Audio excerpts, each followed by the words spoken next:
I'm Tom, and let's have a conversation about Daniel Dubois, because he's kind of gone missing recently, and I think that's perhaps a harsh way of putting it, but quite frankly, he pulled out the Joseph Parker fight, gave no real reason, hasn't really backed it up with any real conviction, and now we're led to believe that he's just going to go and fight Usyk and just, oh, that must be fair. There's nothing dodgy going on there. Now, let me preference this by saying, do I think anything dodgy happened? 70-30. 70 no, 30% yeah. And I think it's probably somewhere in the middle. I think what happened was probably somewhere in the middle.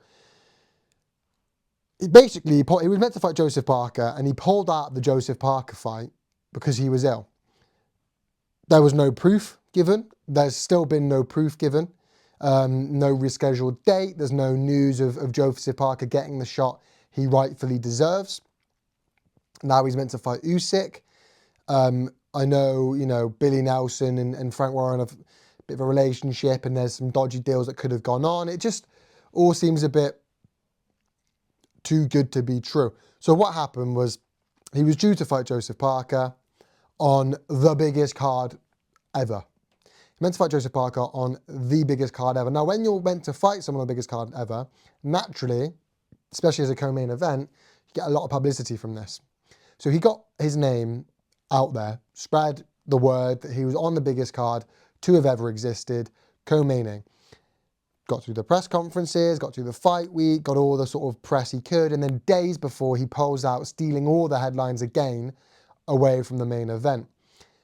He got a lot of publicity, and they always say any publicity is good publicity, right? Look at someone like Jarrell Miller, where the most of his publicity has come from popping for PEDs, and look where he is now. So a lot of headlines and publicity going up to the fight, all through fight week, pulls out 2 days before, and suddenly still headlines again. Coincidentally, just enough time to give a Martin Bakole enough time to get over to Saudi Arabia to take the fight, but also not leaving enough time for him to be any sort of prepared at all, getting another night of quick sleep, then fighting. It's all a bit coincidental, that. That then gives Martin Bakole the cop-out excuse of, well, not cop-out because it's a completely valid excuse, but the reason that, I took this on short notice, that's why I lost the fight. And you could say that's fair enough. So it gives him that, but it also gives Joseph Parker a fight that he can win against a boogeyman of the division, who's also Frank's fighter. Now, when Hamza Shiraz lost his fight, because he did lose, it was given as a draw, but we all know he lost. First thing Frank does, go in there, picture of Shiraz's hand, and it was broken, puts that all over social media, straight away photos are out, Hamza Shiraz broke his hand, he'll be back better and stronger, that's why the fight wasn't, that's why he couldn't throw any punches. Look, and that may be true, but the fact of the matter is, Frank was all over that. Uncle Frank was all over that. This is why I lost the fight, he'll be better next time.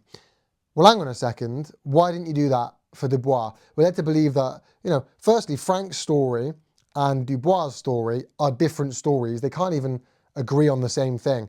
Like, was he told not to fight, or was he told he could fight and then decided not to? Because that's what Dubois says. Frank says something different. We've not seen any proof of this. We don't know who the doctor was. Like, who's a doctor? Has he got any connections to Frank and things like this?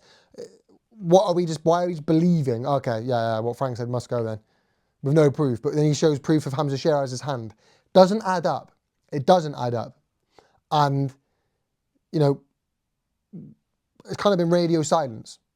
Other than Frank saying one thing and then shutting everything down. Dubois saying one thing which contradicted what Frank said and hasn't heard from since. There's no news on what Dubois is doing next. No potential reschedule. And for some reason, now we're going to go and see Daniel Dubois fight Alexander Usyk when I've got no reason really to believe that he's, one, the most deserving challenger, other than the fact he's got a belt, which obviously is a big thing, right? But other than the fact he's got a belt, no real reason to think he deserves the challenge. And two, well, yeah, I mean, that's kind of it. Why is he now going to go and fight Usyk? He doesn't really deserve, no reason to think he should do it. Why isn't he rematching Parker? Reschedule that. Because it looks quite bad when you're going to do that and now you're going to do nothing and you're going to go straight in there and fight perhaps the best of this era. In my opinion, makes no sense. I don't get it. I don't agree with it. I don't like it. Doesn't add up. It really doesn't. There could have been some dodgy dealings going on there. And I want to know, it looks highly likely he's going to go and fight Usyk. He shouldn't. What should happen is he needs to rematch Parker because he deserves it. And I would love to see Usyk versus Caballero headlining an event with Dubois versus Parker as the co-main. Imagine that. But people, let me know your thoughts on the whole Dubois debacle and situation in the comment section down below. Thank you so much for watching. Make sure you leave a like, a comment, subscribe. You know how YouTube works, people. Peace.